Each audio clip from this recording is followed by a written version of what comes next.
Hi friends, welcome back to my channel. ഇന്നൊരു breakfast വീഡിയോയുമായിട്ടാണ് കേട്ടോ ഞാൻ വന്നിരിക്കുന്നത്. അപ്പോൾ ഇന്ന് രാവിലെ പൂരി ഉണ്ടാക്കാമെന്ന് കരുതിയേ. അതിനായിട്ടൊരു പാത്രത്തിലേക്ക് 1.5 ഗ്ലാസ് ഗോതമ്പ് പൊടി ചേർത്ത് കൊടുക്കണ്ട്. പിന്നെ ഇതിലേക്ക് 3 ടേബിൾ സ്പൂൺ റവ, 1/4 ടീസ്പൂൺ മഞ്ഞൾപ്പൊടി, 1/4 ടീസ്പൂൺ മുളക് പൊടി, ആവശ്യത്തിന് ഉപ്പ്, പിന്നെ 1 ടേബിൾ സ്പൂൺ ഓയിൽ കൂടി ചേർത്ത് കൊടുക്കാം കേട്ടോ. എന്നിട്ട് ഇതെല്ലാം കൂടി നല്ലതുപോലെ യോജിപ്പിച്ചെടുക്കുക. ഇനി ഇത് കുഴയ്ക്കാനായിട്ട് 1/4 ഗ്ലാസ് പച്ചവെള്ളമാണ് കേട്ടോ ഞാൻ ചേർത്ത് കൊടുക്കുന്നത്. എന്നിട്ട് നല്ലതുപോലെ കൈകൊണ്ട് കുറച്ച് നേരം കുഴച്ചതിന് ശേഷം നമുക്കത് മാവാക്കിയെടുക്കാം. അപ്പോൾ നമ്മുടെ മാവ് റെഡിയായി വന്നിട്ടുണ്ട് കേട്ടോ. നമുക്കിത് അടച്ച് വെച്ച് കുറച്ച് നേരം റെസ്റ്റ് ചെയ്യാൻ വെക്കാം. ഇനി നമുക്ക് പൂരിക്കൊരു കറി ഉണ്ടാക്കണ്ടേ. അതിനായിട്ട് ബീഫിൻ്റെ ലിവർ കൊണ്ടുവന്നിട്ടുണ്ടായിരുന്നേ. അപ്പോൾ അത് നല്ലതുപോലെ കഴുകി വൃത്തിയാക്കിയത് നമുക്ക് കുക്കറിലേക്ക് ഇട്ട് കൊടുക്കുക. പിന്നെ ഇഞ്ചി ഇട്ട് കൊടുക്കുക, വെളുത്തുള്ളി, 2 പച്ചമുളക് നീളത്തിൽ കീറിയത്, പിന്നെ 2 സവാള നീളത്തിൽ അരിഞ്ഞത്, മല്ലിപ്പൊടി, മഞ്ഞൾപ്പൊടി, മുളക് പൊടി 1/2 ടീസ്പൂൺ മതിയേ, പിന്നെ കുരുമുളക് പൊടി, പിന്നെ പെരിഞ്ചീരകപ്പൊടി കേട്ടോ. എന്നിട്ട് എല്ലാം കൂടി നല്ലതുപോലെ ഒന്ന് ഇളക്കി യോജിപ്പിക്കുക. പിന്നെ ഇതിലേക്ക് ഉപ്പിട്ട് കൊടുക്കുക. പിന്നെ ഇത് കുറച്ച് വെള്ളം ചേർത്ത് കൊടുക്കുക.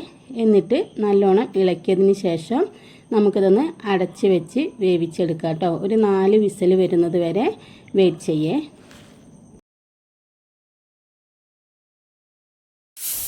അപ്പോൾ നമ്മുടെ കുക്കർ ഇതാട്ടോ വിസിൽ വന്നിരിക്കുന്നത്. 4 വിസിൽ വന്നുകൊണ്ടിരിക്കുന്നുണ്ട്. അതിനുശേഷം ഞാൻ ഗ്യാസ് ഓഫ് ചെയ്ത് കൊടുക്കുന്നുണ്ട്. എന്നിട്ട് ആവി പോയതിന് ശേഷം ഇതിൻ്റെ അടപ്പൊന്ന് മാറ്റിയെടുക്കുന്നുണ്ട്. ഇനി ഒരു പാൻ അടുപ്പിലേക്ക് വെച്ച് കൊടുക്കുക. ചൂടായി വരുമ്പോൾ വെളിച്ചെണ്ണ ഒഴിച്ച് കൊടുക്കുക കേട്ടോ. എന്നിട്ട് ഇതിലേക്ക് ചെറിയുള്ളി അരിഞ്ഞതാണ് ചേർത്ത് കൊടുക്കുന്നത്. അതിനുശേഷം കുറച്ച് കറിവേപ്പില ചേർത്ത് കൊടുക്കാം, 2 പച്ചമുളക് ചേർത്ത് കൊടുക്കാം. എന്നിട്ട് ഇതെല്ലാം കൂടി നല്ലതുപോലെ ഒന്ന് മൂപ്പിച്ചെടുക്കാം കേട്ടോ. ഇനി ഇതിലേക്ക് ഞാൻ നമ്മുടെ ലിവർ വേവിച്ച് വെച്ചില്ലേ, അത് ഒഴിച്ച് കൊടുക്കാം. എന്നിട്ട് നല്ലതുപോലെ ഒന്ന് ഇളക്കി യോജിപ്പിച്ച് കൊടുക്കാം. പിന്നെ ഇതിലേക്ക് ഞാൻ കുറച്ച് കുരുമുളക് കൂടി ചേർത്ത് കൊടുക്കുന്നുണ്ട്. കുരുമുളകിൻ്റെയും പച്ചമുളകിൻ്റെയും ഫ്ലേവറാണ് ഇതിൽ മുന്നിട്ട് നിൽക്കേണ്ടത് കേട്ടോ. അപ്പോൾ ഇതെല്ലാം കൂടി ചേർത്ത് നല്ലതുപോലെ ഇളക്കി യോജിപ്പിച്ച് കൊടുക്കാം. കുറച്ച് മല്ലിച്ചപ്പ് കൂടി ചേർത്ത് കൊടുക്കുക. എന്നിട്ട് നമുക്ക് ഗ്യാസ് ഓഫ് ചെയ്യാം. ഇനി പൂരി പൊരിച്ചെടുക്കണ്ടേ. അതിനായിട്ട് ഇതാ ഒരു ചീഞ്ചട്ടി അടുപ്പിലേക്ക് വെച്ച് കൊടുക്കണ്ട്. എന്നിട്ട് ഓയിൽ ഒഴിച്ച് കൊടുക്കാം കേട്ടോ. ഓയിൽ നല്ലതുപോലെ തിളച്ച് വരട്ടെ. അപ്പോൾ നമ്മൾ നേരത്തെ റെസ്റ്റ് ചെയ്യാൻ വെച്ചിരിക്കുന്ന മാവില്ലേ, അത് നമുക്കത് ഓരോ ഉരുളകളാക്കിയിട്ട് ഒരു പാത്രത്തിലേക്ക് ഇട്ട് കൊടുക്കാം കേട്ടോ. അപ്പോൾ ഇതാ നമ്മുടെ എണ്ണയെല്ലാം തിളച്ച് വന്നിട്ടുണ്ട്.